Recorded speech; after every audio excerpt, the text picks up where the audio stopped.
इस वक्त एक बड़ी खबर आ रही है कि विजय माल्या के प्रत्यर्पण को मंजूरी मिल गई है। ब्रिटिश सरकार ने प्रत्यर्पण की मंजूरी दे दी है। माल्या के पास अपील के लिए अब 14 दिन की मोहलत है। तो इस वक्त की बड़ी खबर हम आपको बता रहे हैं कि क्या 14 दिन बाद विजय माल्या भारत वापस आ सकता है, क्योंकि उसके प्रत्यर्पण को मंजूरी दी जा चुकी है ब्रिटिश सरकार द्वारा और अब सिर्फ 14 दिन का समय बचा है विजय माल्या के पास अपने लिए अपील करने के लिए।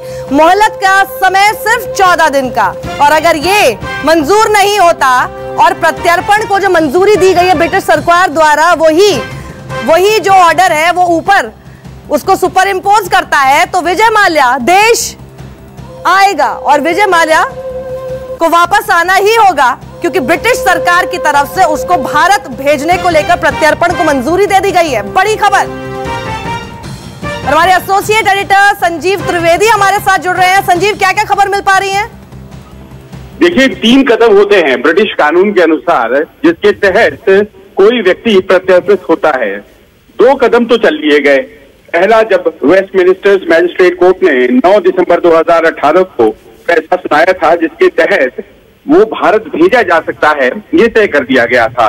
उसके बाद 2 महीने की मोहलत थी जिसके भीतर अपील करता माल्या और होम सेक्रेटरी को उस अपील के पहले अनुमोदन देना था, और वो तारीख 9 फरवरी को खत्म हो रही थी। उसके पहले ही होम सेक्रेटरी यानी कि वहां के गृह मंत्रालय ने ये तय कर दिया है कि जो वेस्टमिनिस्टर मैजिस्ट्रेट कोर्ट था उसने जो कहा है वो उचित है और प्रत्यर्पण की पूरी प्रक्रिया को अंजाम दिया जा सकता है।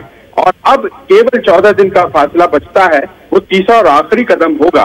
और अगर माल्या को उस अपील में स्टे नहीं मिलता है तो उसे भारत लाया जा सकता है। जी, यानी सारी मोहलत जितनी भी अभी तक उस कानून के हिसाब से दी गई थी विजय माल्या को, वो सब पूरी हो चुकी है। सिर्फ आखिरी पड़ाव बचा है, और अगर ये भी मोहलत उसकी स्वीकार नहीं होती तो 14 दिन बाद विजय माल्या को देश लौटना ही होगा। बड़ी खबर।